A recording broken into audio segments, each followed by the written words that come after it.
The following production is part of the Play Some Video Games podcast network. This week's Passover edition of PSVG Prime is brought to you by our amazing patrons over at patreon.com/PSVG. We have to give a quick, huge thank you to Paul Calico, Barry Cathcart, The Bonesaw, Kyle Heyman, Chris M., Devin Tyus, Edwin Cadlow, and of course, Coach Hulk. Reminder for everybody listening, this month's giveaway is sponsored by us here at PSVG Prime. You still have like a week to sign up before we give that amazing PSVG black polo shirt away to one lucky Patreon supporter. So for only $1, it can get you entered into our monthly drawings, as well as access to our highly controversial but much loved PSVG DLC, with another episode coming out within the next 2 weeks as well, as soon as I get on board for doing that. And I have a little surprise for everybody when that drops. So join PSVG Patreon over at patreon.com/PSVG. And now onto this week's episode of PSVG Prime.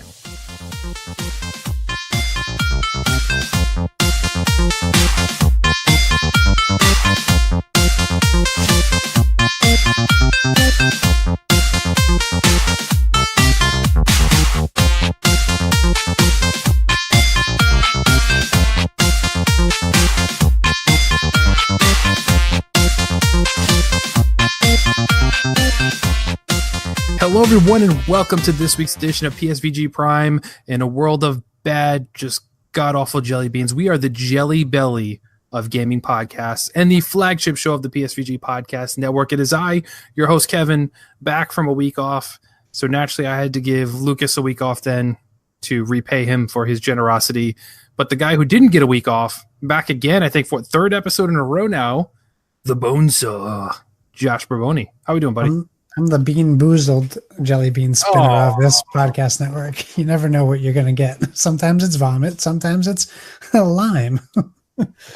I like that analogy. I can work with appropriate. That. Yeah, I was going to say 3 weeks in a row, I started with you and Lucas, and then it was just me and Lucas.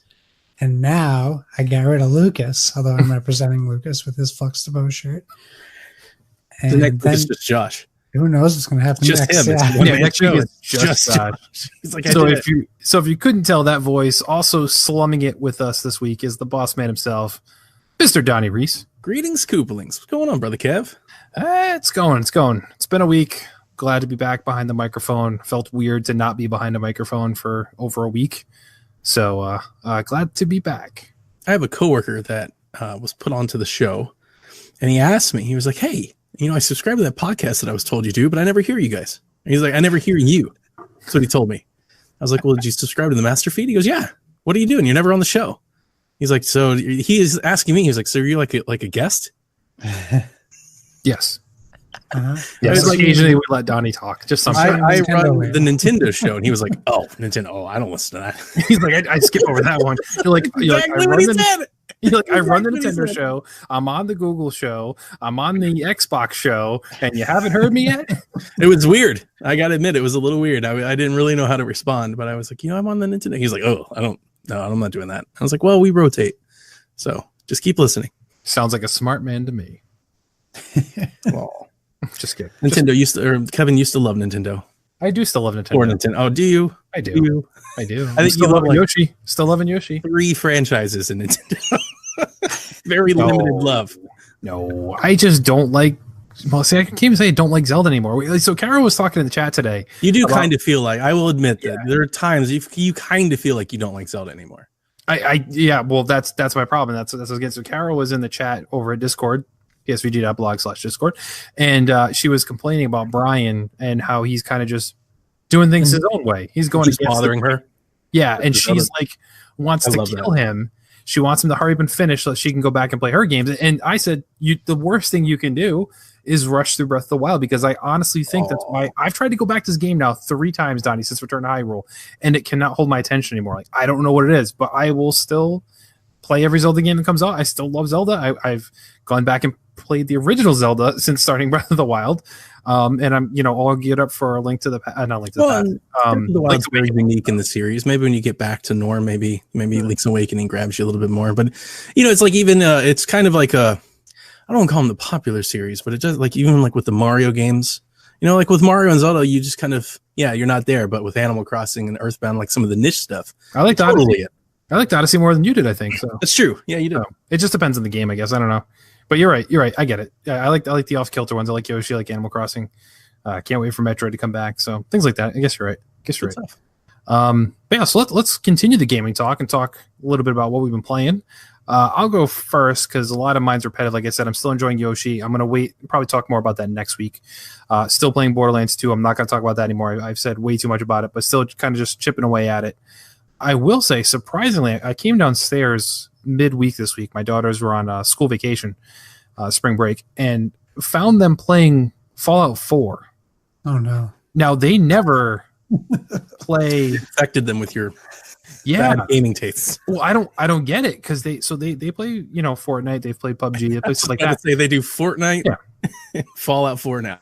Yeah, but now they're doing Fallout 4, so they're exploring the wasteland, stuff like that. They've asked me to come help them a little bit because they're not used to these types of shooting mechanics. They didn't even know VATS existed to help with targeting, so I showed that to them tonight. They're like, "Oh, that's a game changer!" But like, they're asking me to help get them through. They're like, "There's so many raiders here. Can you help me, Dad?" I'm like, "Okay." And I pick it up and I scroll through. They have like 2 guns with like 5 bullets. I'm like, "What do you want me to do here? There's not much." What are you trying to get done here, guys? Yeah.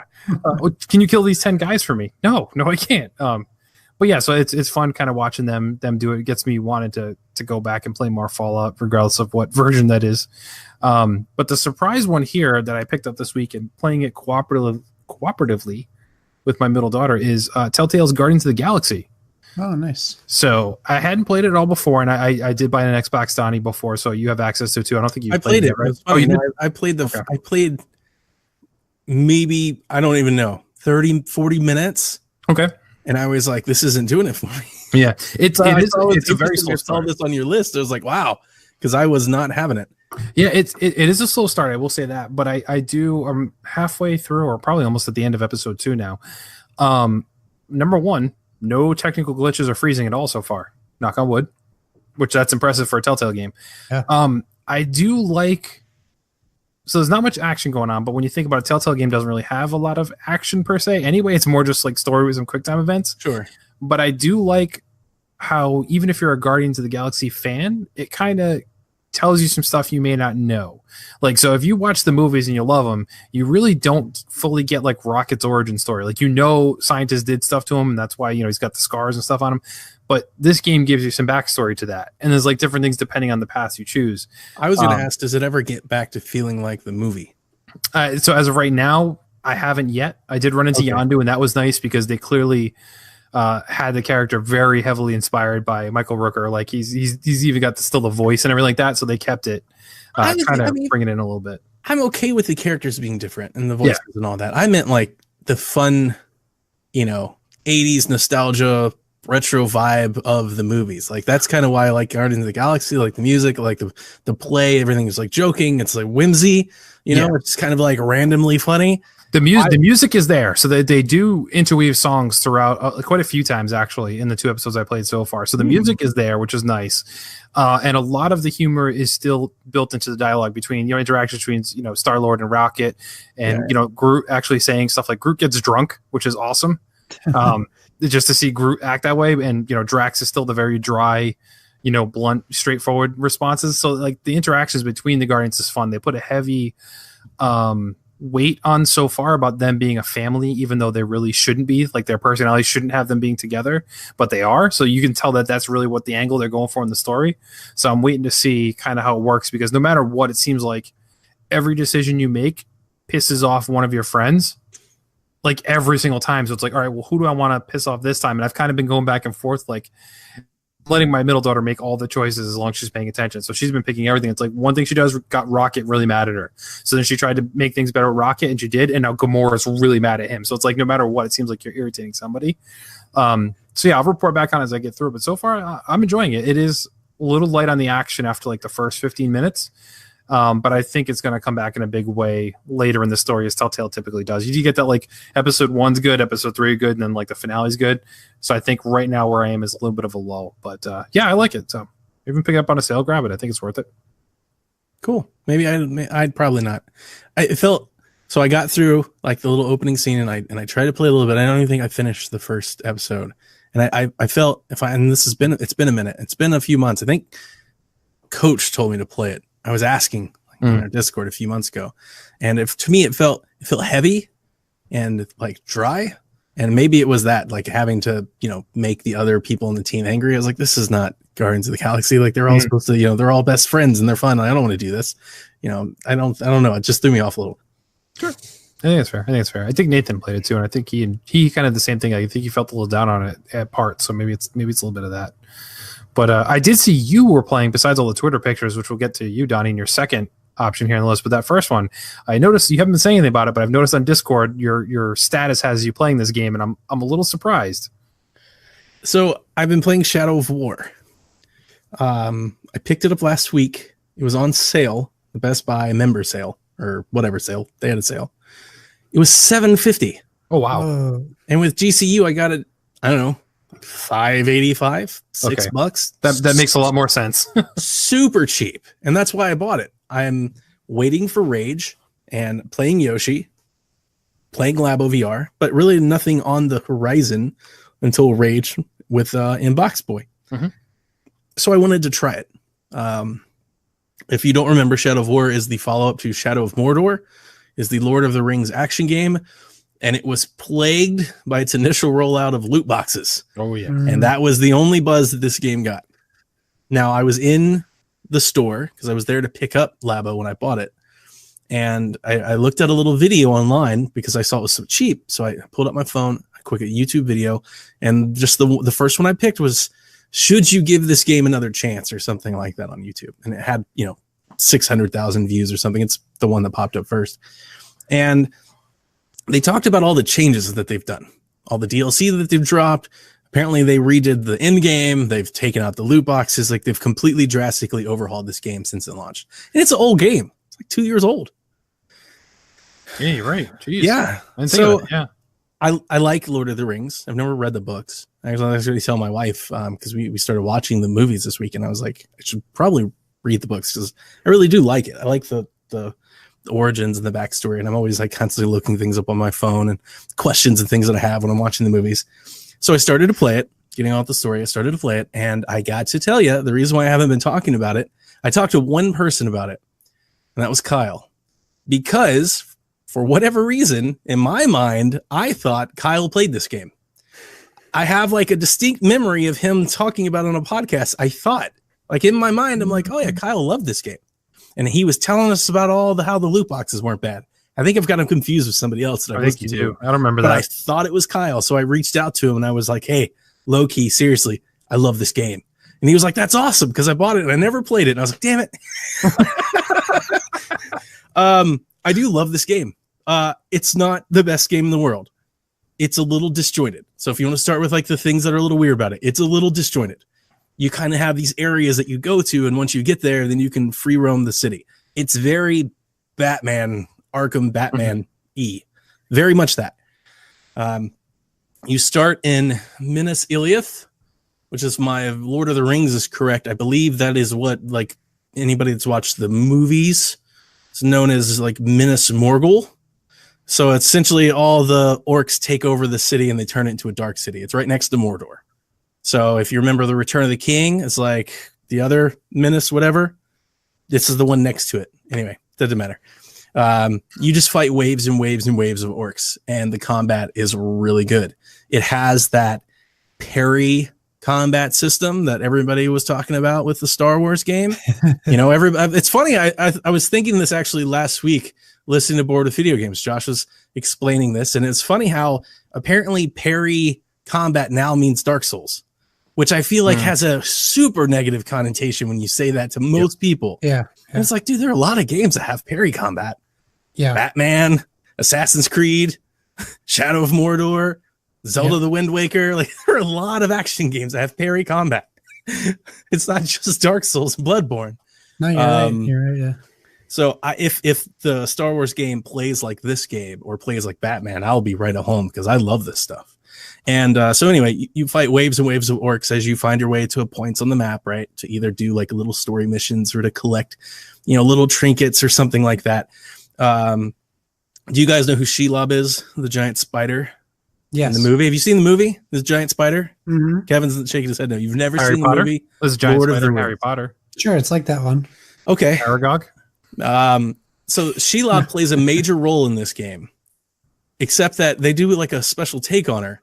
So she's a giant spider, but then she can take a human form, and she's totally like this vixen, sexy Elvira, evil witch lady. She was in that trailer, right, when the game came out, like the big bad for the I have game. no idea. Okay, I think she is. I think she was like the big bad for the game. So yeah, I've been playing it, and I've made my way through. I'm into the Mordor area, and it looks like there's another city or two on the map that I haven't unlocked yet. So I said you fast travel to the city, and then the city opens up, and there's a bunch of little missions. It's a little disjointed in that. It doesn't feel like open world. The missions are repetitive. There are a lot of missions you're doing the same thing. Go here, collect this thing. Go here, fight this guy. I love not the Nemesis system. I think it's overblown. Everybody said they love the Nemesis. The Nemesis system's fine. You beat people, either they kill you or you kill them, and later on, if they kill you, they'll make fun of you about it. Like, I don't find it all that revolutionary, but it is something. But I love the orcs and the evil guys. Like, they're all this fableish British humor. It kind of has this Planet of the Apes feel. I don't know who decided to give orcs this origin, but it's hilarious for them to yell at you like this drunken English babble as they taunt you. It's hysterically funny. It never gets old to me. Every time they're, oh, sorry, I'm gonna crush your head, mate. It's just like, what? Why are orcs talking like this? Why are they British? I have so many questions, but it's endlessly entertaining, and the combat is very fun to pull off. The skill tree has a lot of stuff that you can upgrade as you do in these types of games, right? Batman, Horizon, you upgrade skills, you get a new arrow, you get a new thing, you get a new power, and I don't know, man, it's really fun. For $6, I'm having a blast. I love it. I've put over 10, 12 hours into it already. I think I'm 25% of the way through. One of the things that did scare me in a lot of the reviews, they talked about how endless the end game was. You get to a point where you constantly have to keep running a fort. I don't know how much they changed that or anything. I doubt I'll ever get there. But for the price that I got this game, it's already paid its way over. And I got to tell you, on Xbox One X, and I would imagine on PS4 Pro, there is a 4K cinematics pack and an HD textures pack that you can download on top of it.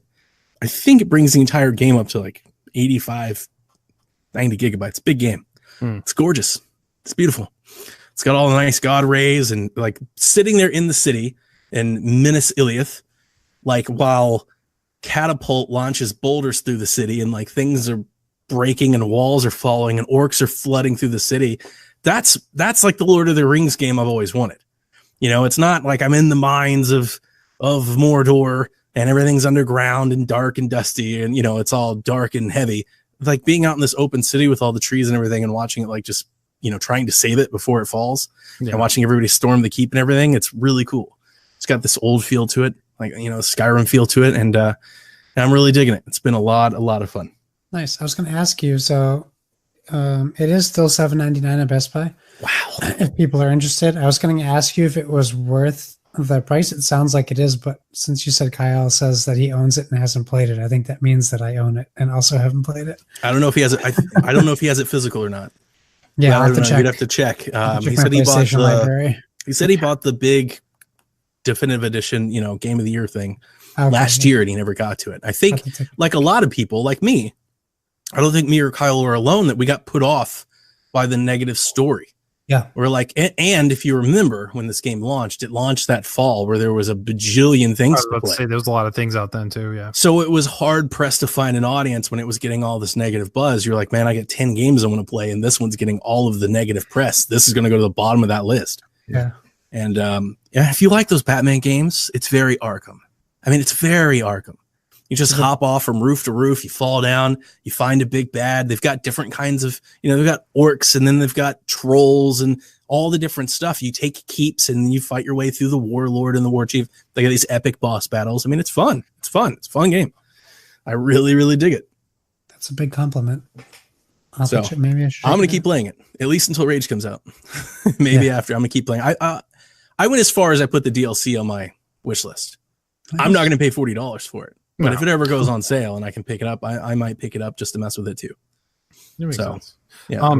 Talk a little bit about the second item on your list. I know you talk about Nintendo Shack plenty, so you don't have to go into too deep because people should be listening to that anyway. But to kind of pick at it a little bit, so you keep tweeting pictures about it. Is this really an experience, or is this more of just Labo where it's like, yep, you get it, you have this cool experience, but there's not much meat on that bone?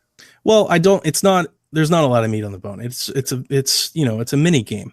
There's no more meat on this bone than a Wario game or, a Wii party or a sports party or a Wii Sports. It's kind of like that. So I don't want to get anybody to have the wrong impression that they're going to play some deep game. It's arcadey though. I do think it offers a lot of replay value. I do. We've played the Blaster. We've played the 2 Blaster games over and over. I've played through those 5, 6, 7, 8 times. I have never done that with any of the other Labo VR games that I've played. We played it all day for Easter today, shared it with the family, got them all into it. They thought it was crazy. That bird thing really throws people for a trip. They have this bird thing where you hold the bird, you hold the VR unit with the bird and you fly. That you press the pedal as you fly to gain power, and it like blows you in the face, and you steer the bird through these rings, and it's like a race. And obviously you're trying to beat the other person's time. So you do it and you hand it to them and then they do it. There's one of the Blaster games that you do, because they have an on-rails Blaster game.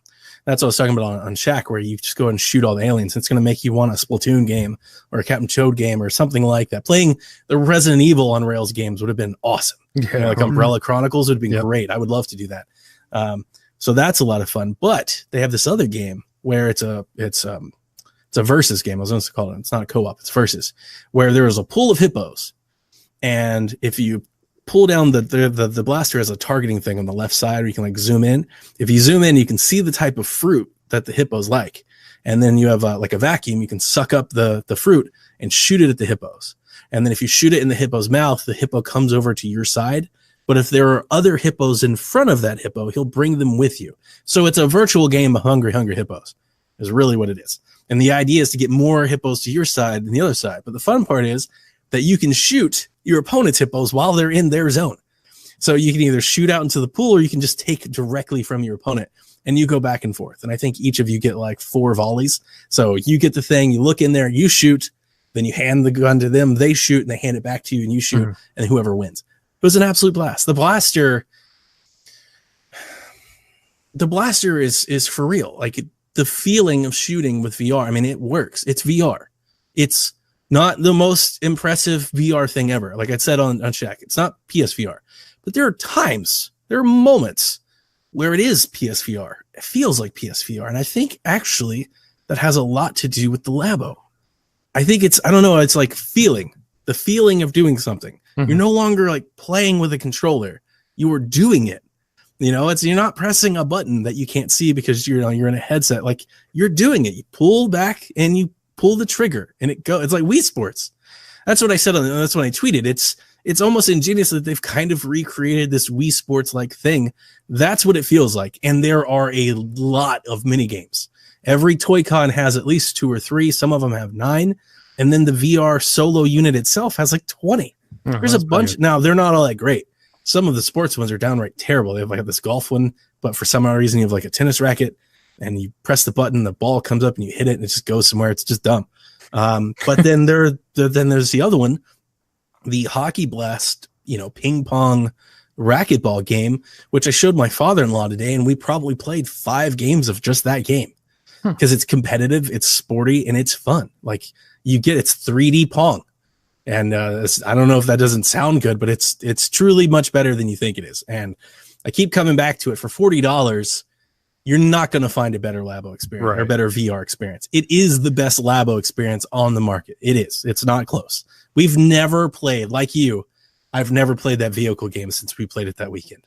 I played it one time for 2 days, and that's all I've ever cared to see from that game. I'm pretty sure my son has never played it. We are starting, I feel like we might be wearing out the VR cardboard kits. Like we are really playing the Blaster. And we were starting the Elephant today. We didn't finish it, but we did finish the camera. The camera clicks as you turn the zoom. Labo makes me feel stupid. Yeah, the engineering is amazing. It's incredibly smart. Like I'm just feel so dumb that I'm in awe of cardboard. I'm like, I shouldn't be in awe of this. This is cardboard. Humans have done worse. We make combustible engines. that are 1,000 times more, complex than this. But still, I am still amazed that somebody, not only did somebody have the time to sit down and think this up, but somebody gave them the funding to do so. Mm-hmm. Somebody was like, you know what your job is? Figure out cool things to do with cardboard. It's like, that's insane. It's ingenious. And I definitely think it gets the point across. I'm excited to see what Breath of the Wild and Odyssey do. I don't think they're going to be great experiences, but I'm excited to see them because I think it's really the first time that we've seen Labo get supported beyond launch. And going back to what I've said when this was announced, Labo VR kind of has that to it.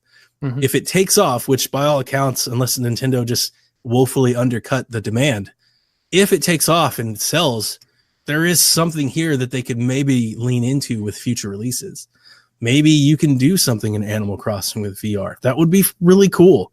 It really would. If you could design something or order a coffee or look around, I don't know, walk around your town in 3D, first person. That would be cool. I would be down for that because on the Nintendo side of the house, and this is the apologist in me talking, they kind of get a pass because their games don't push pixels. They're flat, basic shapes and flat colors, and they don't do anything. There's no like grass that's moving or anything like that. There's no, there's no particle effects. It works for them. Like the low resolution works for them. And when I first put it on, I will admit I was like, ugh, this is not very good. 5 minutes into playing a game, I didn't even notice it. Like I was already kind of in there playing it because I think the Labo has a lot to do with it. Because like a lot of people are like, why do I have to have the gun? I'm telling you, once you get the gun, you won't even think about it. You'll want to play with the gun. I'm interested to see what else they could do with the blaster. The blaster has appeal for any shooting mechanic. I was telling Caroline off here, I would die, literally be excited. And this is almost hypocrisy to say. If they did Link's crossbow training with the blaster, I'd be so excited. I'm like, oh man, it's going to be so good. Because it has that feel of pointing a Wii remote. It's got that light gun AR feel, but it's better because it's VR. All right. We'll see. I am intrigued, but I mean, I just have so much Labo that's just sitting there that No, I'm with you. I don't know. Like I can't bring myself to add more cardboard to the 2 storage bins of cardboard I have already assembled that haven't been touched in a while. But so Josh, what have you been playing, man? Well, I've been playing a lot of old games. I'm still playing Division 2. If you listen to Board of the VG, I think I'm at the point where it's not fun anymore to play solo. I remember you said that. So I'm kind of just waiting on either some time to play with Kyle or anyone else who has it on Xbox, or this week Lucas sent me his graphics card because he just bought a new one. So this week I should have a new graphics card for my PC. Oh, nice. I also bought a new tower. So we're going to kind of use this. It's like in between until I fully upgrade the PC. So I'm going to transplant my current insides of my computer into the new tower, plug in his graphics card. He assures me this is going to be easy. I haven't built a computer in 25 years, so I don't know how well this is going to go.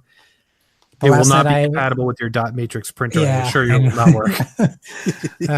Last night I hardwired Ethernet finally to the PC because we moved all of our rooms around because our friends bought a house. So my wife decided, well, we should rearrange all of our rooms because we aren't buying a house. So it's like baby fever, but house fever. It's wife logic, yeah. So now we're in our former bedroom recording. So now I'm closer to the router, which makes that better. But now that I'm a PC player, I've been playing PC games instead of Xbox games. But the real life, I was home all week with my son, so every day was father-son time, which was great. That usually my gaming time is late nights or early mornings, and this time I was home prime daytime.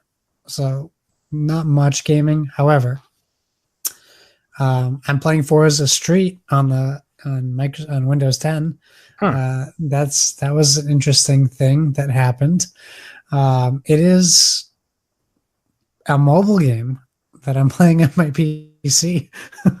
So if you play Forza, this is the only way I can describe it. they have cinematic mode in Forza. Like you can like hit like the select button and it like zooms out, or even imagine like Red Dead Redemption. Oh yeah, When you hold in a button and it kind of like shows you something cinematic. Well, Forza Street is literally for the computer, and when it comes out on phones, it will be similar. You can use a space bar or left click. So if I use the left click and I hold it in, that is gas. If I release the left click, that's brake. And then I press it again to engage gas.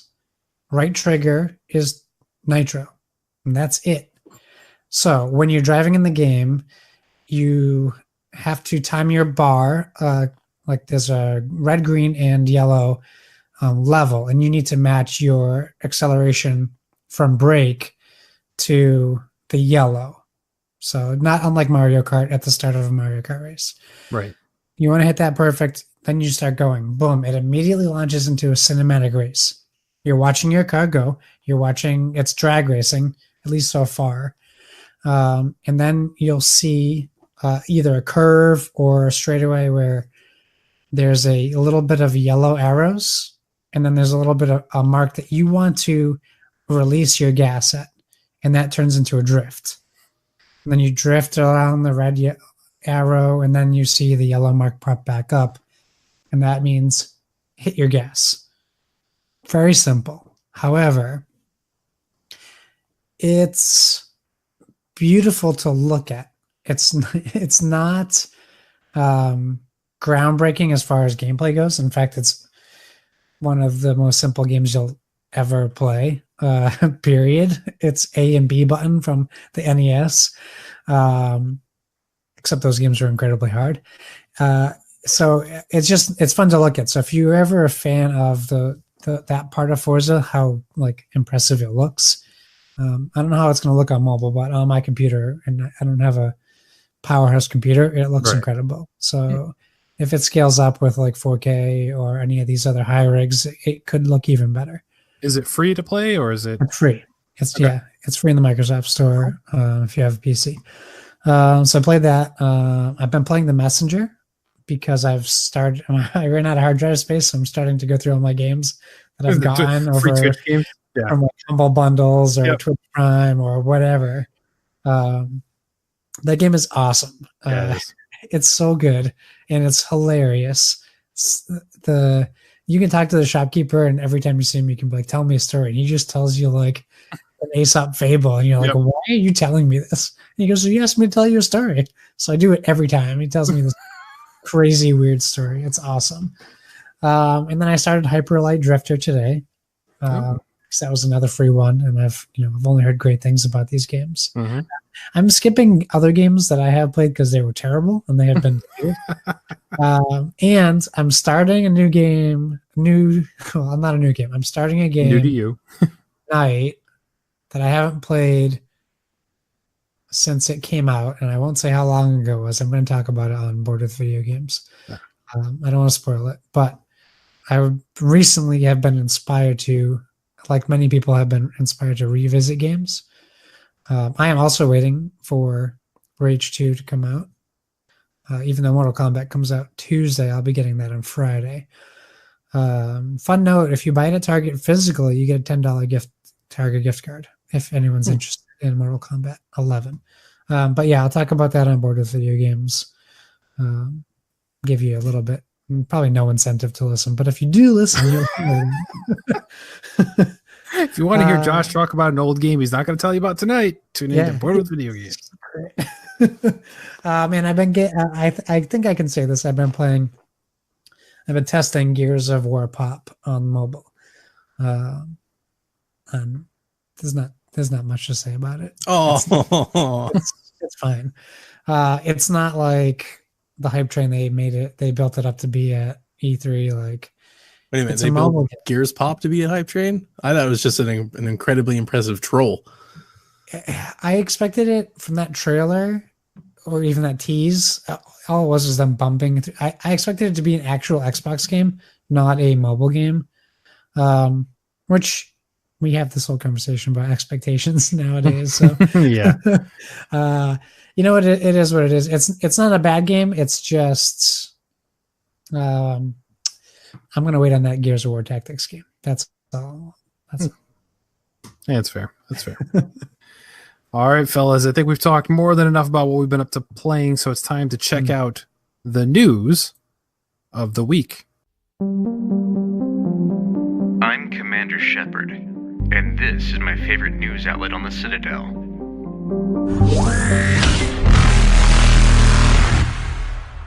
So first, in the spirit of Lucas not being here, we're going to dive into the PC games first, and I will do my best to sound excited for games I probably won't play. I'll play them. But yeah, that's true. You will play them, and we'll hear Lucas talk about them.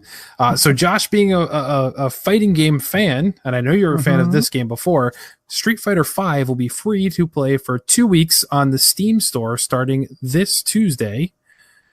So yeah, if you have a PC and want to try out Street Fighter V, you can do so starting tomorrow if you're listening to the show on Monday. So Josh, are you going to do it again? Or why is it? It's not free to own. It's free to try. It's a 3-year-old game. Maybe because it was terrible when it launched. Maybe that's why they want people to play it, because I don't understand the reason. Unless there's like a big Evo hype coming up. Like maybe there's some fighting tournaments going on.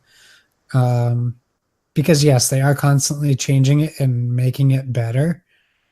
But they also did the same thing that every Street Fighter early adopter suffers from. They ruined it for everyone who bought the game when it came out. They just started giving out all this free content, and they're like, "Oh, now we have Street Fighter V Arcade Edition." Oh, and if you weren't one of the people who traded their Street Fighter V copy in because it was terrible, you get all this content with it. Yep. Like, come on. So I don't know. I mean, I'll try it because I have Steam, Right. but I'm not going to buy it unless it's like $2. $2. The free trial does contain all 16 original characters plus 4 DLC fighters.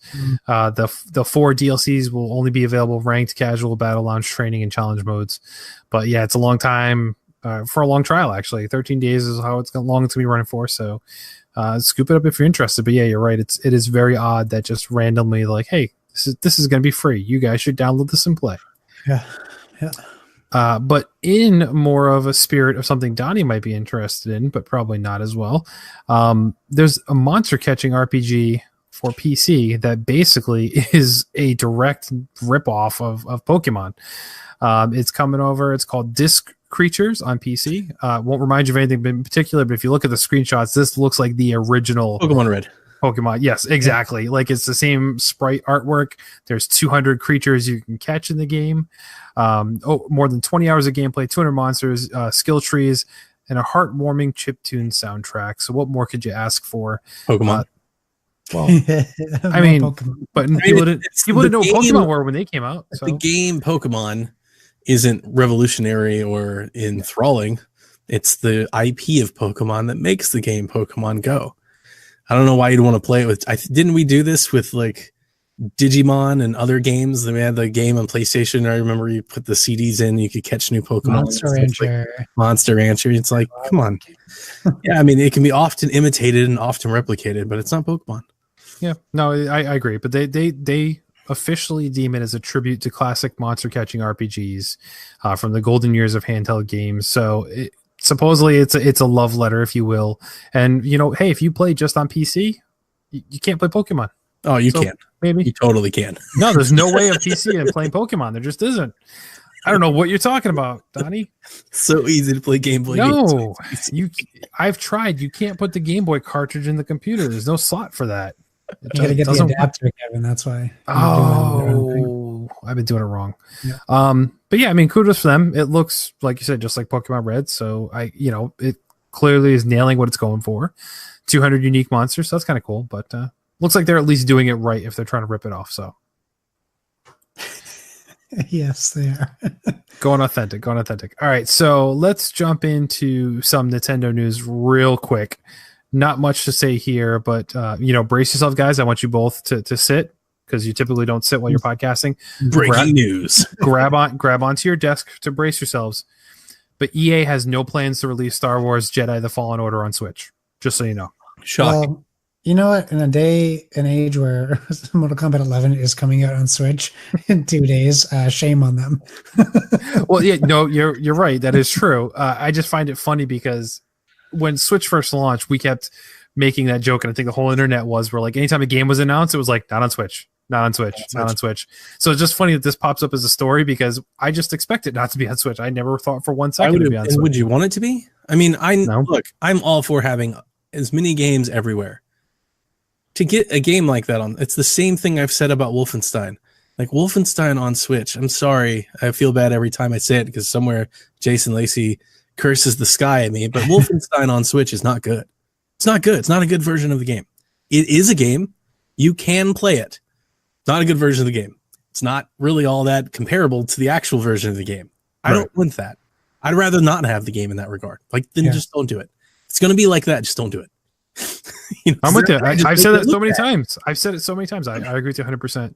I think the real reason we know why this won't be on Switch is not because of any of this stuff. It's because Nintendo doesn't really do microtransactions. So therefore, the game clearly can't be on Nintendo console. EA does not do Switch. I mean, this has become abundantly clear. EA is not supporting Switch at all. And I keep telling myself that Madden's coming. I have no faith in that. No, I don't think so. I mean, they put Madden on everything. 3DS had Madden, but it's not looking good for Switch right now. And it doesn't seem to matter how many million Switches sell. It's like they're just, no, we have no interest. I don't get it. Weird. Yeah.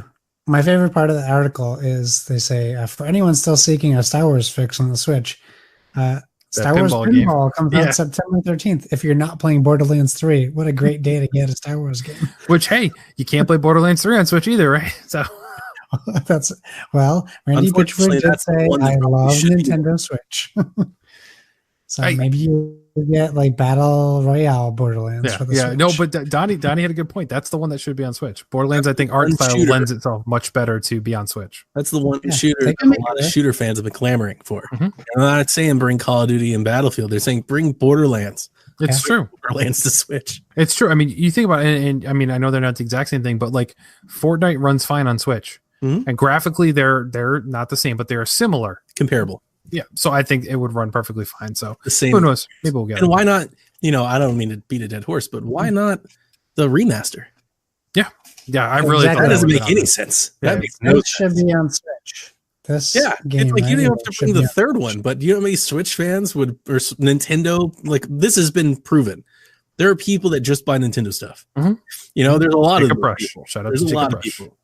Why not expose them to Borderlands? Period. Maybe you pick up a consumer down the road. Doesn't make any sense.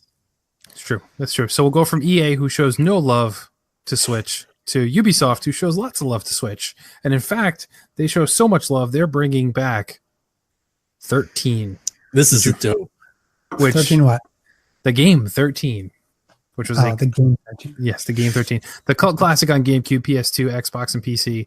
A remake of it is coming to the Switch, PS4, and Xbox One on November 13th. Get it? But yeah, for those of you who haven't played it before, it's based on 5 different volumes of a graphic novel dating back in 1984. David Duchovny did the voice of the game's protagonist. No word if he's reprising his role, as far as I could tell, which would be pretty cool. He's not doing anything. He'll be back. Oh, okay. They meant he's not going to do anything. Yeah, they think he's not Californication. He's not doing anything. He's just hanging out. That's true. Hopefully he's not hanging out. That's what he went to rehab for. Anyway, continuing on. So 13, if you haven't played, I actually played 13. I was a big fan of the game, so I'm excited. I played this on GameCube, right? I played on GameCube. Yep.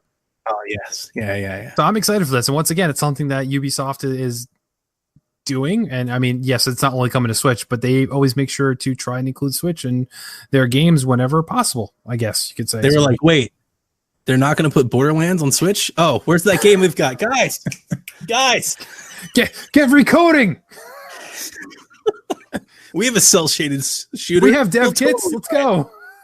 I'm in. I'm buying for sure. Yeah, so that'll be cool. So they didn't show any in-game footage. Obviously, it was just more of like a cinematic trailer kind of deal. But I thought it was pretty cool to see higher resolution cartoon. Yep. I mean, it's cel-shaded. It looks like Killer 7 or Wind Waker. I was about to say, now bring me Killer 7. Yeah, I mean, so, well, you say that. I bought Killer 7 on PC, and I don't know if you want to. Yeah, well, yeah. But yeah, cell shading is like the 16-bit stuff. It kind of is timeless. It really does hold up well. So yeah, I'm looking forward to. Hopefully, they add some lighting, they brighten it up a bit. It'll look great. It'll be like Rico.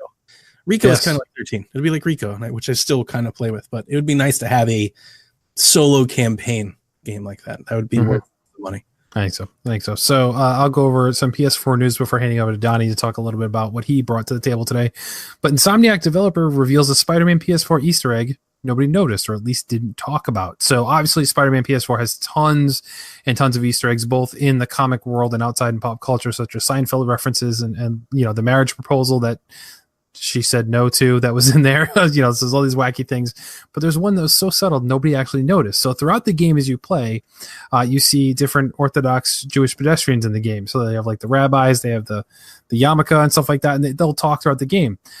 On Saturdays, when you play Spider-Man, these NPCs don't spawn in the city. So this is a reference to Orthodox Jews practicing the Sabbath, where they don't go to work or go out or do anything, with technology on the Sabbath day. They actually slipped that into the game, and people didn't notice for the longest time. I just thought that was a really cool thing that they just kind of slipped in there. That was kind of funny to see. Or as Donnie says, they're celebrating Festivus. That's why they can't be there. I wouldn't have noticed this because I don't see race or discriminate against other people. Good for you. Wow, Donnie, you're so woke, as the kids say. If only they heard the pre-record conversation you had. Right. Right. Save that for DLC, everybody. So yeah, I just thought it was pretty cool. A little Easter egg in this game that I got to go through and just read a list of Easter eggs and see what I missed. Because there's a ton in this game. They did such a good job, Spider-Man. Such a good job. Anyway, Donnie, you have some PlayStation relevant news, I believe. Relevant. So Mark Cerny talked to Wired about the PlayStation 5, and they unveiled some things on the PlayStation 5. No offense, Josh. I'm going to say I was really hoping to talk to Lucas about this because that's okay. I kind of dived down this rabbit hole.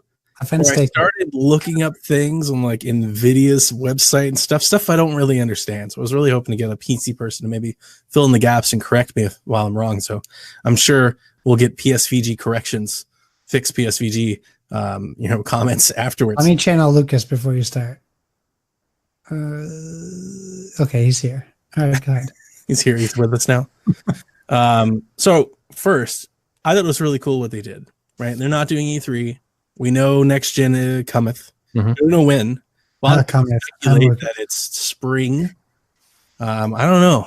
So I have no idea. And I guess we'll answer that. We'll save this because we have a question about this. We'll save this in a minute. But so they have nothing at E3. We know that next gen comes. So instead of speculating wildly on the reset era and listening to anybody that has followers on Twitter or Patreon talk about leaked specs they got from their uncle who works at Sony. Yep. Mark Cerny basically kind of gave a rundown for Wired. Now, I really liked what they did in the sense that they didn't go, hey, come see us on May 25th for a PlayStation 5 keynote where they talked for 2.5 hours about tech talk. Not that I love the hype and the buzz, but I think with this type of stuff, when you start talking about cores and speeds and flops and things like that, I like that much better in written form. Like give all that to the people who want to go find it. And then when you get up on stage, show us what it means. Yep. Don't talk about that. That's boring. Show us what it means. Show us the new game you built with it and show us why it's important and why you couldn't have done it without it. That's the time to do that. I agree 100%. So I like that about this. I really did. And I hope E3 with Xbox, we're not listening to Phil Spencer talk about cores and flops for 10 minutes. I don't think we will, but I hope not. Because it's always kind of a drag, because you get there, you get all excited, especially because they typically, what do they show you, like some new tech demo or some new brand new game? World premiere. Right. And then let's talk about teraflops. It's like that Captain America meme. So you want to hear about teraflops? It's like, oh God, stop. Go back to the games. So I like that. All right. What did they tell us? They told us that the CPU will be based on Ryzen. So we're done with Jaguar architecture, which has been the basic CPU for the last 2 or 3 gens on the PC side. It's going to have 16 threads or 8 cores, 16 threads. So it's super threaded. That's a long story short to say it's going to be much more powerful. It has an AMD Navi processor, which I'm going to come back to in a minute. The big thing that they talked about spatial and 3D audio, which is great. The Xbox One X does a lot of this, as Nathan so eloquently put on last month's State of the Empire. It's good to see that they're adopting it. I would imagine that everybody next gen will be doing that. Yeah. They talked about 8K resolution. I feel like that's just a buzz term. We're nowhere near adopting 8K resolution, and actually the Xbox One X can output an 8K resolution picture. I really just feel like that's kind of a way of telling. That's more or less saying, hey, we're not worried about doing 4K. 4K is going to be the standard. We can do 8K. I think that's what that was kind of meant for. Although I don't know. I won't even throw stones at it. That's cool. It's going to be able to output an 8K resolution if you buy one of those TVs. The important news that we got from this is storage upgrade. They're going to move to an SSD, which you can plug an external SSD into an Xbox One X now, and it's going to make a world of difference. It's just much faster storage. Anybody with a PC knows this. It's a night and day difference. Specifically, though, and here's where I look at my notes. Now, I really went like a beautiful mind on this stuff. I've got like notes. I drew diagrams. I looked up stuff. I've got arrows pointing at stuff. So I might need help, and I might not do this correctly.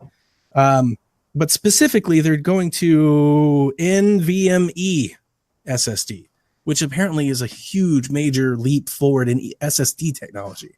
This is like the newest technology, and it's super fast. It's faster than even the SSDs that you and I probably know that have been around for the last couple of years, that are fast, but comparable. This is lightning fast.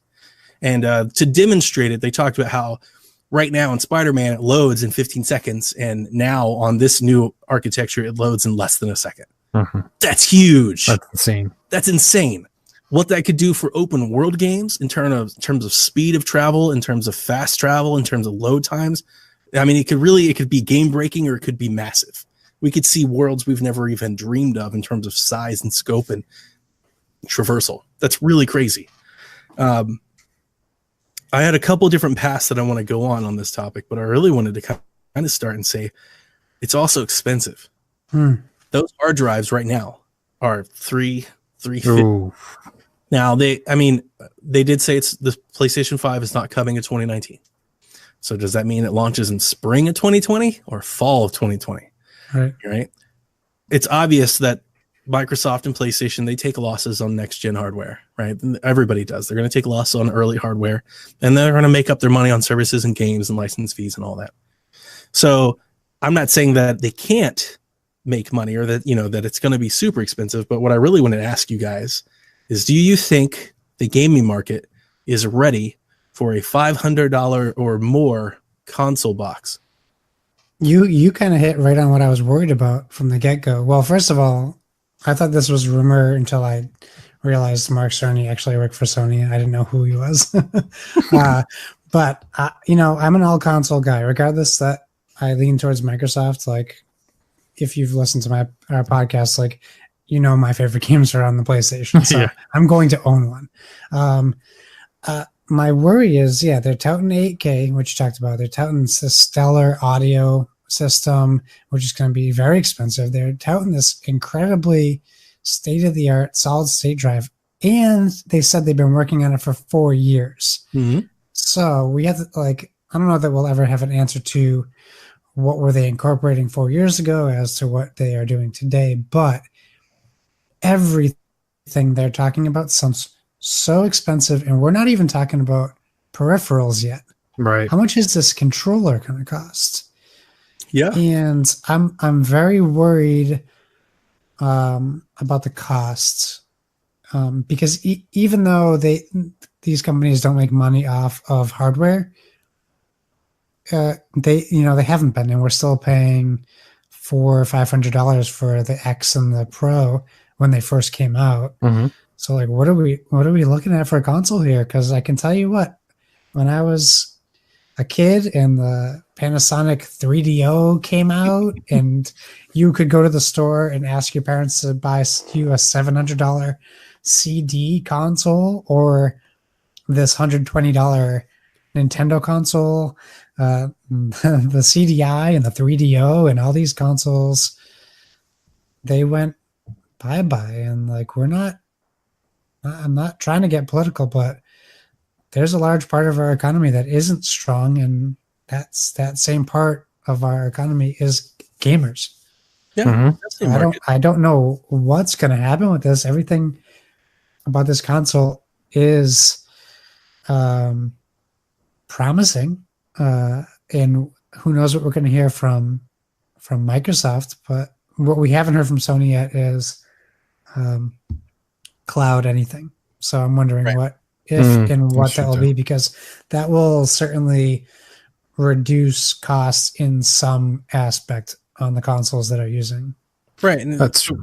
we know that we have Scarlet and Anaconda, I guess. And so we're expecting some sort of streaming focused Xbox and some sort of big power PC from Xbox. And I was going in terms with, do you think the market is ready for a plus $500 console launch?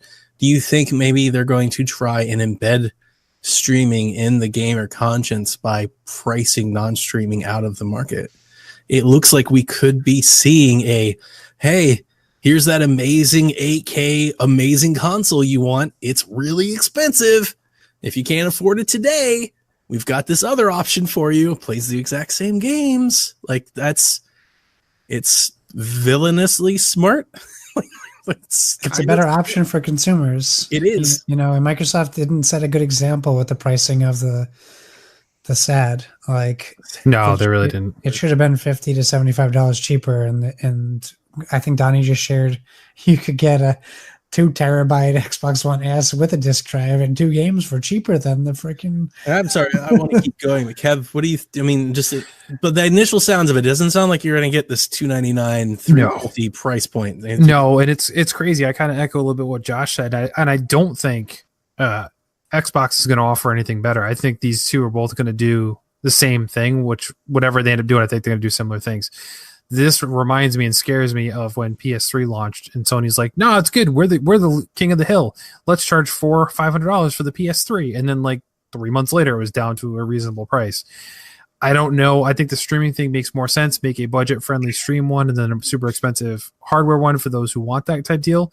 Also would be the workaround for folks that don't have that super awesome internet that we're expecting things like Stadia to run on, and most likely whatever Xbox and Sony does if they do anything cloud-based to work with, or even Nintendo for that matter. We're hearing talks of that too. I think those are the ways around it where the hardware can be a little bit cheaper because it's not actually running the stuff. But then you run into, well, do I have the internet capable of doing so? You're right. Just sounds super expensive. And I don't think either one of these companies can really afford to do that. I really don't. Like, so for me, I love the Xbox now. Like, and I was never an Xbox fan. Same thing with PS3. Love PS4. Love my PS4. I don't have the Pro or enhanced model of either one of them because of how much they're charging for them. For me, I was just like, well, what I'm getting from it, to me, not to every gamer, but for me, wasn't worth the extra money. So at this point, you're talking 8K, you're talking future-proofed consoles from what we understand looking at these specs. I still am not going to spend the extra money to know that my console is going to be foolproof down the line. My gripe with this whole jump in consoles is we've seen, when you look at early PS2 games to end of life cycle PS2 games, same thing for PS3, Xbox 360, all of them. The quality of games they put out to start versus what they put at the end, they really stretch the limitations of what the Xbox could do and what the PS3 could do. I really haven't seen that yet in this console. Like, yeah, sure, games look better than they did last gen, but to me, they're not like mouth-watering, like, oh my God, this is blowing my mind that I need, hey, now we need a new console to come out right away. I haven't seen them do that push. The same article references things like, hey, Spider-Man loads in 15 seconds, but yet, hey, Red Dead Redemption 2 had ridiculous load times. So like these developers haven't figured out how to use this hardware. I'm afraid that we're jumping to a next set of hardware where devs haven't figured out how to utilize what they have now, thinking we're going to move to this next generation. We're not going to get stuff that even looks next gen because the technology isn't there to appreciate that next gen jump yet. I'm fascinated by your comments. I think there is a huge difference between when I played Killzone Shadowfall and God of War. And those games are not like each other at all. Like that feels like a generation apart. And I was going to say the same thing for, like Rise and Far Cry 5. Like, oof, wow, those are very different games. But I do get the sentiment. I think there's diminishing returns now. Uh-huh. So I want to talk about the GPU. So I'm just going to fast forward. The issue here, I wasn't like really excited. There's something, I was explaining this to Rybo on Twitter. There's something since they adopted PC-based architecture. I think it's all these numbers and flops and everything that I don't feel the same kind of excitement to learn about the hardware that I have in the past when these companies were making their own. Sure. And they had their own CPUs and their own things, you know, and all the processing, and then, you know, like we use Project Cafe chip and all. Like I used to love learning like why these companies were doing their own thing. And ever since PS4 and Xbox jumped to just basically PC parts, it's like, okay, yeah, next gen's going to be better because it's just better PC parts. You know, do new things, be more powerful, you know, like it doesn't feel as, I don't know what the word is. Like, I don't know. It doesn't feel as new, as refreshing. It's like, if I wanted to learn all about that, I just go and ask the Best Buy guy, tell me about the best gaming PC you have, you know, and I'd learn all the same parts. So it doesn't, I don't know, like it doesn't feel new. It didn't feel, you know, like they're breaking ground anywhere. It's like they're doing something that PC gamers are already doing. Here's the thing though, future-proofing's the right word, because they got me with a buzz term, something that I've heard about on other podcasts that I've been following for a little bit, ray tracing. I've been hearing about ray tracing. It's the holy grail of graphics. This ray tracing thing's going to blow everybody's mind. It's being done it's done in movies. Movies you ray tracing to like blow your mind, visuals, and just bring it to gaming. They said that this thing would do ray tracing. So ray tracing is pretty cool. NVIDIA has just unleashed a new set of graphics cards that do ray tracing. Here's an interesting thing about that. If you look up comparison videos for like Tomb Raider or Battlefield 5, the ray tracing is incredible. It will blow your mind if you really look at the detail. Do you guys know what ray tracing is? No? I have like a basic knowledge of it, but I don't know the details. So what ray tracing does is it allows you, so like right now in a video game developers basically create shadows and reflections. They have to manually put them in. Right. Ray tracing will allow the game to acknowledge that there should be a reflection or like a ripple, and will actually reflect what's on the other side. So it's real-time reflection. So as the camera zooms, you're actually seeing a mirror image as it zooms around. It's extremely horsepower intensive. Sure. Extremely. The newest NVIDIA graphics cards, the 2080 RTX or whatever. I read it. I don't know it. So I'm just spouting off here. This is the part where I was hoping Lucas was helping. I looked at like Digital Foundry's analysis. They ran Tomb Raider, so like ray tracing is awesome for like ripples, water, puddles. I'd imagine Spider-Man with ray trace would have been off the charts. It does lighting, so like shadows, you know, so as the sun peeks through trees, you have a realistic shadow. It measures distance and depth, which can actually be used for audio because it's not just light. It's literally a beam of energy of the game space. So it could soften, you know, audio as NPCs get away from you or as you get closer and things like that. It has a lot of potential. So the very latest graphics cards do this. They have their own processor on the chip to do it as dedicated hardware, and they're like $600.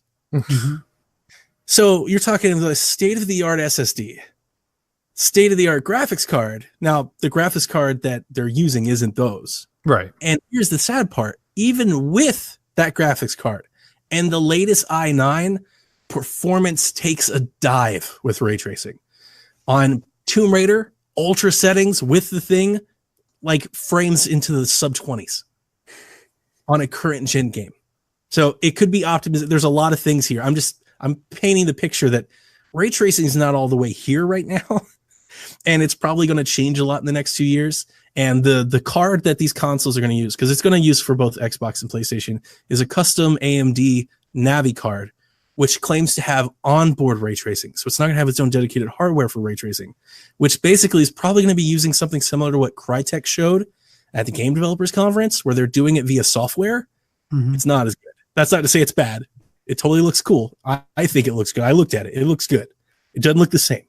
I will tell you that side by side, it's not the same. It's less. But in the absence of nothing, which is what we have now, it's something. So next gen, slower load times, faster load times, if any at all. And we're having some really awesome looking puddles. But to be serious, and I think the interesting thing about this card, this Navi card that we're going to get from AMD, is that it's not out yet. So apparently they're going to show it next month at some graphics card conference, and it's going to launch later this year. So I'd imagine come this fall, we'll actually get some real stuff from, say, Digital Foundry on what we can expect from next gen. They can actually put the card on hardware and say, here's what we're testing and here's what we're seeing, which I'm looking forward to because I like to know that. But this ray tracing stuff I think is really cool. But with the ray tracing, the AK, I just want to say, I'm not throwing shots at Sony. I would say the same thing with Xbox. I feel like those are buzzwords right now. Yeah. I don't feel like that's something that we're actually going to be talking about 2 or 3 years from now. Like, man, look at the AK ray tracing. I don't think it's going to be a thing. No. But I'm still excited because based on what we're seeing in terms of the SSD, in terms of the hardware, like this Ryzen core, like the CPU, light years from the Jaguar. Like this is night and day. This is Windows 10 from XP. This is a huge jump. So everything is going to be more efficient. Everything is going to be better. I think in terms of raw power, not that I think that's the best way to judge a console with all of this, but in terms of raw power, like the leaked Xbox specs that are out there floating around are basically twice the Scorpio. I think it's more power than we could ever want. Right. I think it's great for VR. I think it's great for games, but back to you, Kevin. I don't know if developers are ready for that. Well, that's what I mean. So like you look at games now. It's like every time a cross-platform game comes out, we rush to the internet to see like which console does it look better on. And the Xbox One X, the most powerful console in the market, doesn't always have the best version of whatever game. Sometimes it does, sometimes it doesn't. I'm not saying, one's better than the other, but that's a clear case that just because the hardware can do it doesn't mean the developers do it that way or are able to do it. So the bleeding edge of PC isn't really taking advantage of that kind of power. I will say there's something exciting to me that what I'm seeing, at least now, because we don't have no idea how long we are away from this console dropping. Could be a year, 2 years from now. At least right now, it seems like you will be buying a bleeding edge PC. It's not like when the PS4 was announced, there were PC gamers that were like, that's it. Yeah. I remember that was a real thing, like with the 8 cores instead of 16, like the RAM, people were like, that's it. As they were all playing Undertale, but yeah. That's great. But there's a lot of PC, podcast gaming coverage. You're like, man, we've got specs that are way better than this. Mm-hmm. And even with the Pro and the X upgrades, we were talking about bottlenecking with the CPUs and things that were holding it back. And it doesn't look like this is going to be that. This is very much, you could go out and spend thousands on a PC, or you could buy this new PlayStation box. And still spend $1,000, it sounds like, at least. That's true. So this AMD card is being spec'd at launch. If it does launch this July, I was reading PC Gamer magazine, so if you want to go look it up, I think they were saying this card's going to be like $350. Like I said, the SSD is $350, and then they got to build the box and the mold and the controller, and that's it. Now that's at current day prices. That's at full retail. These people buy; they're going to sell millions of these, so they get better rates. Yep. But some of its parts are at least $500. Like that's what it looks like. Even the best case scenario, you put wireless and everything else in there, you're looking at $400 or $500 material cost. Mm-hmm. Just wait till how loud they are. Yeah, it's like a jet engine. I think we could very well see a $599 console launch, and I think a lot of console video gamers are going to get a lot of sticker shock. I would say, I don't think I would be all that opposed. I feel like with the X and everything, I've come a little bit more towards that. Like I'm not shocked. I don't think there's a price too much to pay, especially as they adapt and become more PC-like. I start to get it a little bit more. But yeah, I'm not going to buy all the consoles at that kind of price. That's for sure. Like I won't be adopting them as early as I did this generation. You may have to wait a little bit, wait for those prices to come down a lot. Because I was about to say, if they come out like this, Kevin's about to be real irrelevant in the podcasting stratosphere, and I might just have to join you over Nintendo Shack where I can keep up. So. Real quick, he'd be like, hey. The Shack is back. The other point that I guess is a big deal, because I saw a lot of people talking about it, and I wrote on our Discord channel, I was like, is this really a thing? Because I honestly just never expected it to be a thing. People are really excited, man. PlayStation 5 is be backwards compatible with PlayStation 4. That's great. Like, that's great. It needs to be. I know the PlayStation 4 wasn't with 3, but we're talking about, the cell processor versus PC. That was the whole point of them moving. If they came out and said it wasn't going to be backwards compatible, I feel like that'd be like a suicide. They'd be jumping off a cliff. You can't do that in today's age.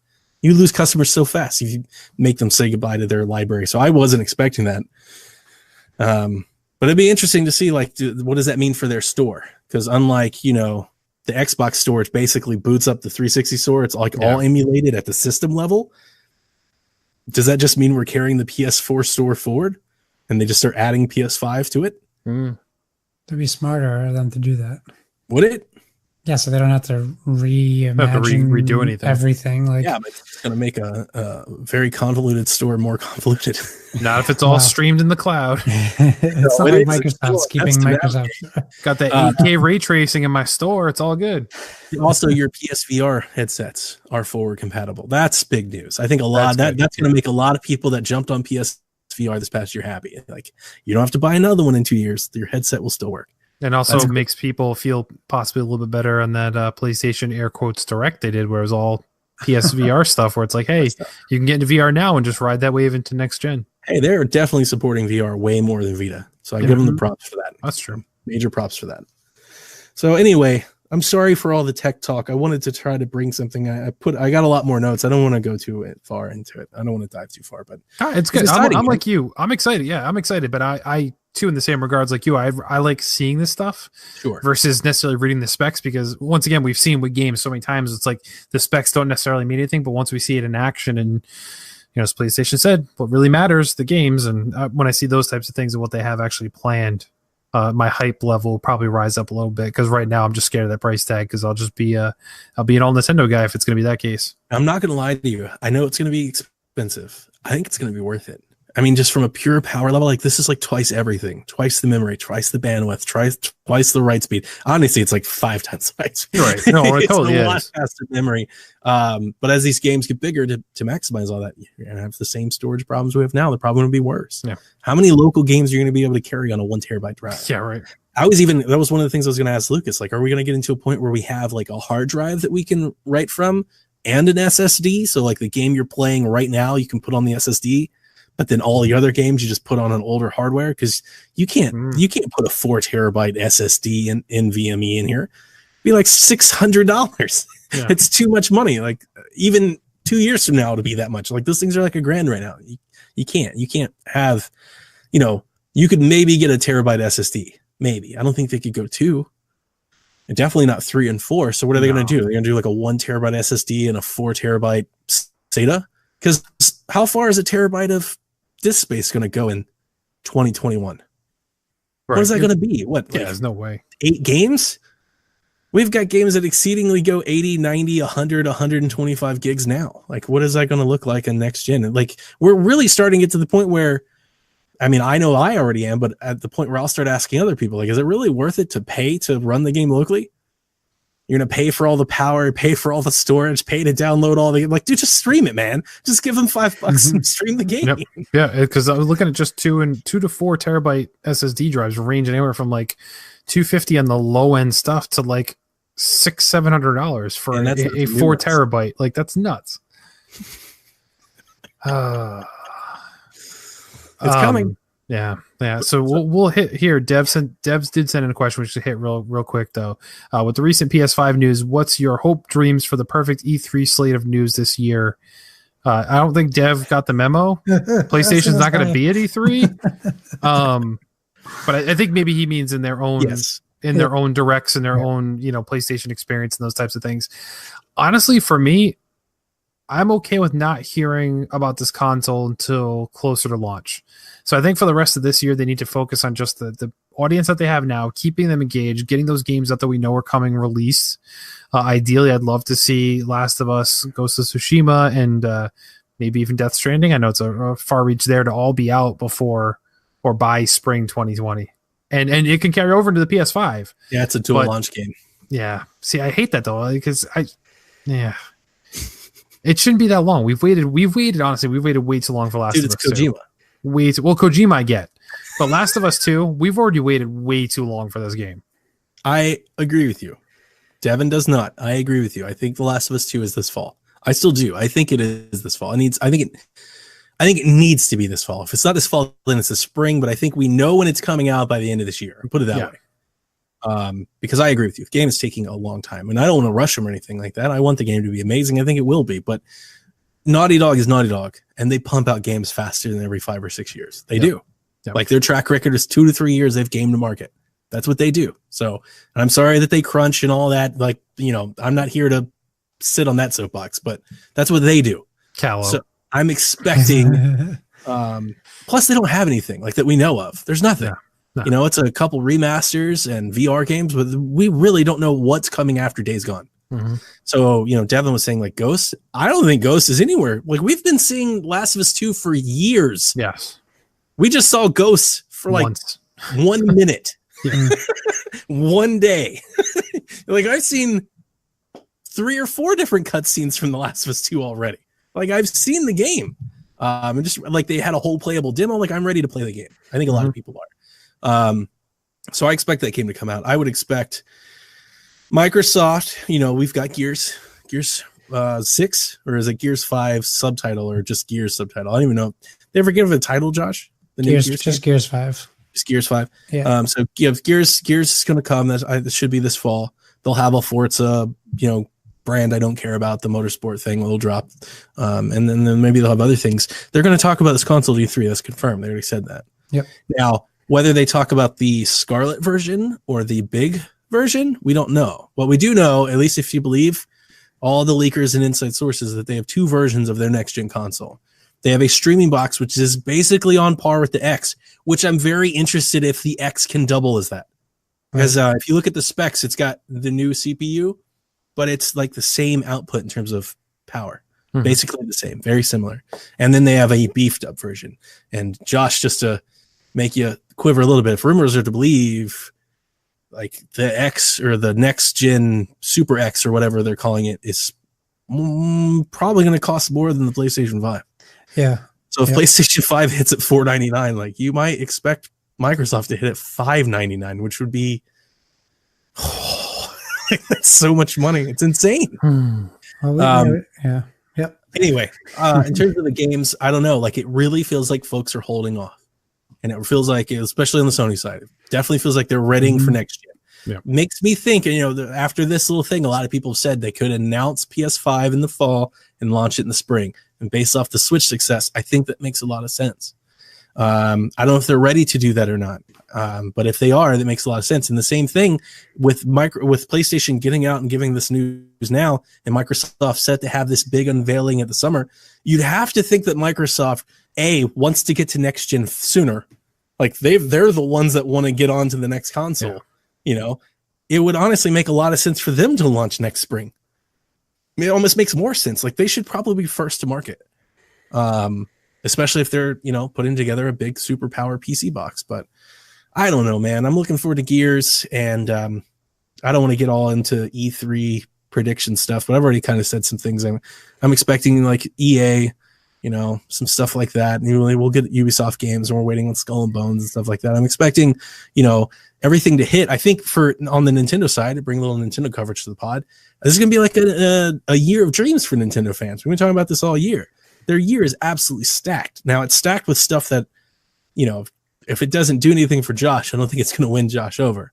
But there are a lot of Nintendo fans that a lot of this does stuff for. We have Animal Crossing, we have Pokemon, we have Luigi's Mansion. Like this is a big year for Nintendo fans. So I don't think they care. I think they're fine. They're like, hey, we're good.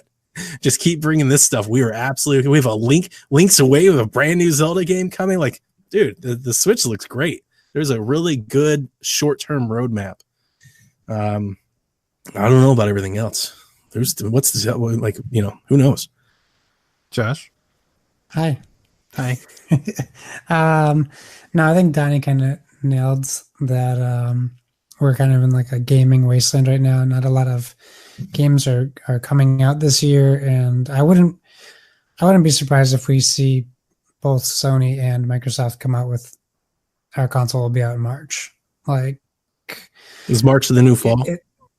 Yeah, I think it really is. Like, it's kind of crazy what we just went through the past 3 months is insane in terms of gaming period, which kind of says something. I think they're not like backloading the year. They're not saying all these games are coming out in September, October, November. I think in a new console generation, that's what you see for a couple of years or longer. But also something that Donnie said and that we've been talking about is this could be like this next console generation could crush a company because it's not just us who won't be able to buy 2 consoles or 3. It's True. everybody. So, troublesome for Microsoft based on their sales in the Eastern countries. Mhm. Absolutely, that's a problem. So really, we are the battlegrounds for Microsoft and Sony. Yeah. And if if Microsoft's asking 600 and Sony's asking 500, they better be able to back it up with games. And Microsoft's not on track to do that right now. So hopefully they're hiding a lot of games that they're in development with, and that's me as the Microsoft fanboy wanting to continue owning a Microsoft console. But I'm probably only going to be able to buy 1 console next year, and it's going to be, this is an important E3, even if Sony isn't there, because we're still going to see Sony games, and we'll still hear about the PlayStation 5, regardless of them being there or not. It will be talked about. So to piggyback, I think it's maybe the most important E3 because Sony's not there. Yeah. Like if it just flounders, then that could be it for E3. But at the almost in the exact same breath, if Microsoft throws a counterpunch, it could rejuvenate E3 like nothing we've seen since the launch of last gen. If Microsoft comes out and blows everybody away, one of the things that I was listening to a podcast, I won't even take credit for this thought. One of the things I was listening to a podcast this past week, they were talking about how Microsoft is the only company that has stage time this E3. Yep. What does that do for Destiny and Call of Duty and Ubisoft and Activision and all these people that have games that they're still selling? They have to show them on Microsoft stage. What does that do for sales of these games? Does it help them? Does it hurt them? Because they're not the leading market. Do you think it matters that people are going to see it and then buy it on PlayStation anyway because that's what they own? There's an interesting, because they're just bowed out. It's very interesting to see where this goes. Does this actually surge Microsoft, or does it not matter? Keep in mind, one thing I'll point out, which I don't know if this would even happen, but so Sony says they're not going to be at E3.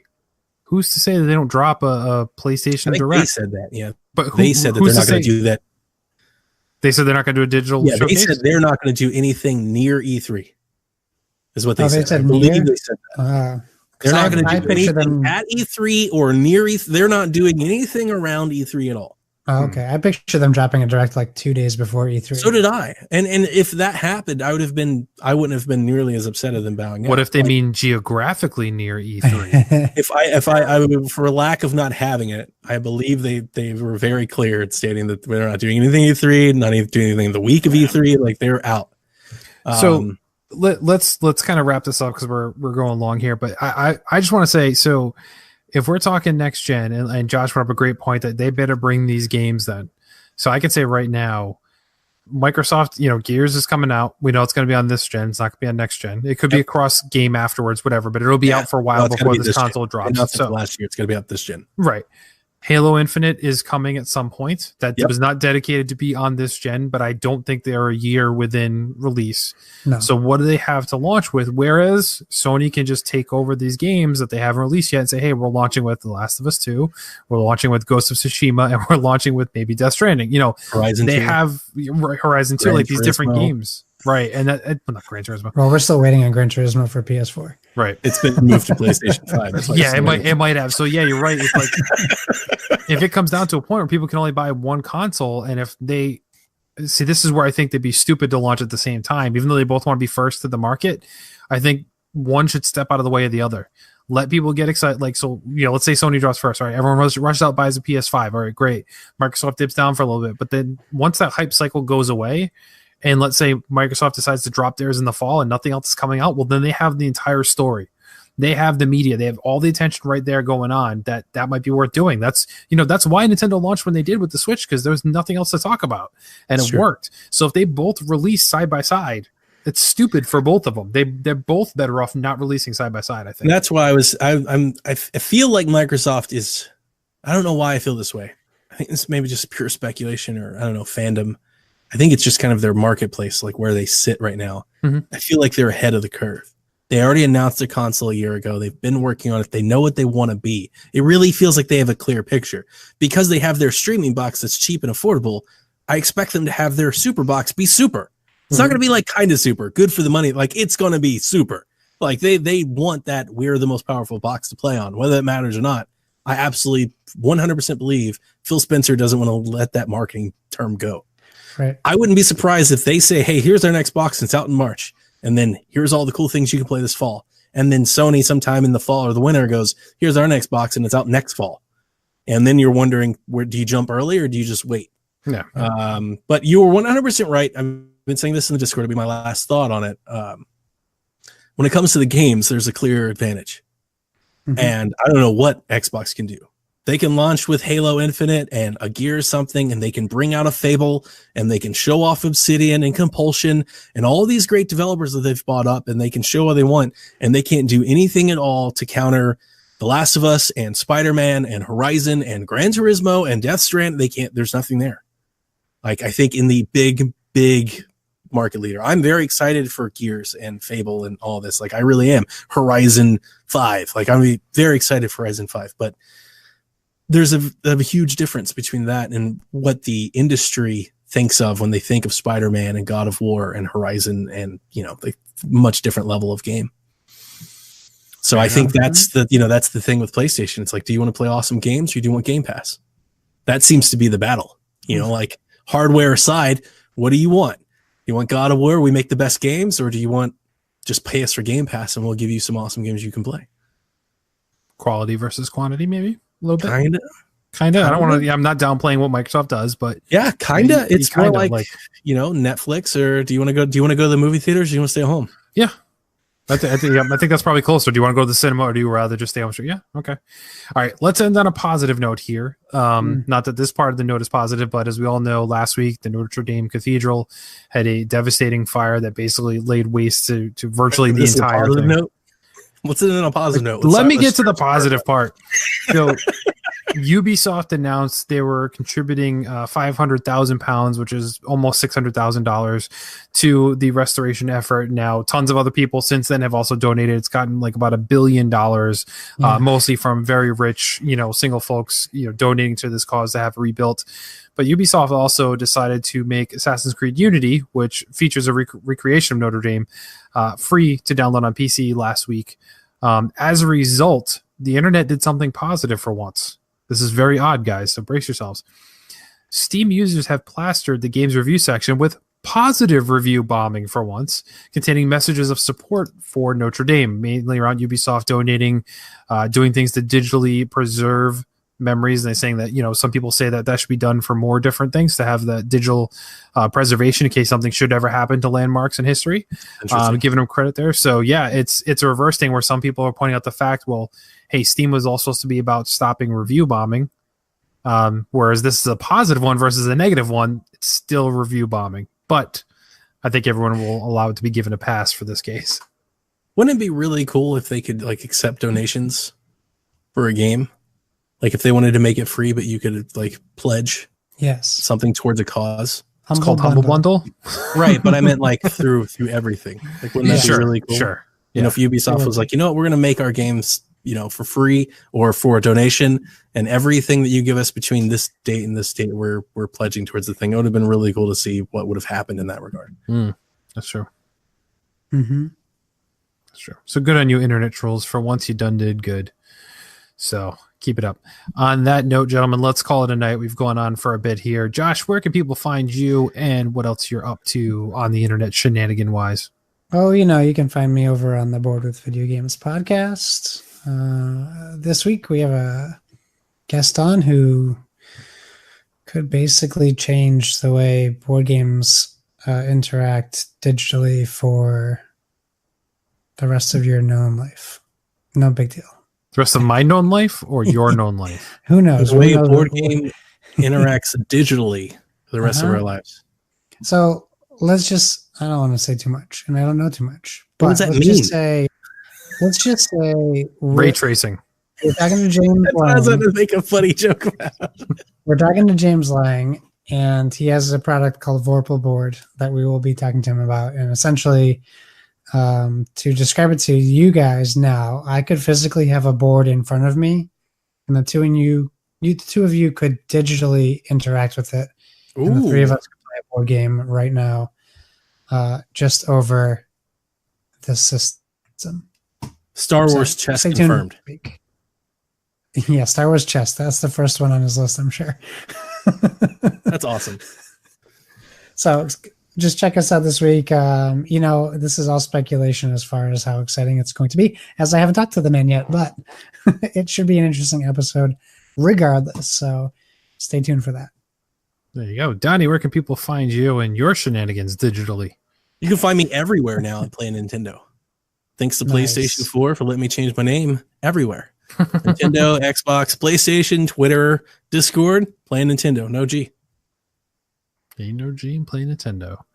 So you can find me at PSVG Kevin on all of the things except Xbox. I haven't changed that yet, but eventually I will stop being lazy and just do that there as well. Follow the overall podcast network over at psvg.blog, at PSVG on Twitter. Stay tuned. So, I mean, Nintendo Shack doesn't get cool guests, but, Boy with Video Game gets some awesome guests. And we are a couple weeks away from having here on this show Mr. David Fox, who is a legendary game designer working on the likes of Maniac Mansion and other games, working under the Lucasfilms games, and most well-known recently, Thimbleweed Park. So stay tuned for that. If you have any questions, tweet them at PSVG or send them to me directly. We will address them, as he has said he'll stick around for a whole show. He'll give us a good chunk of time to talk about game development throughout the decades he's been involved with that. So that'll be cool, fun time.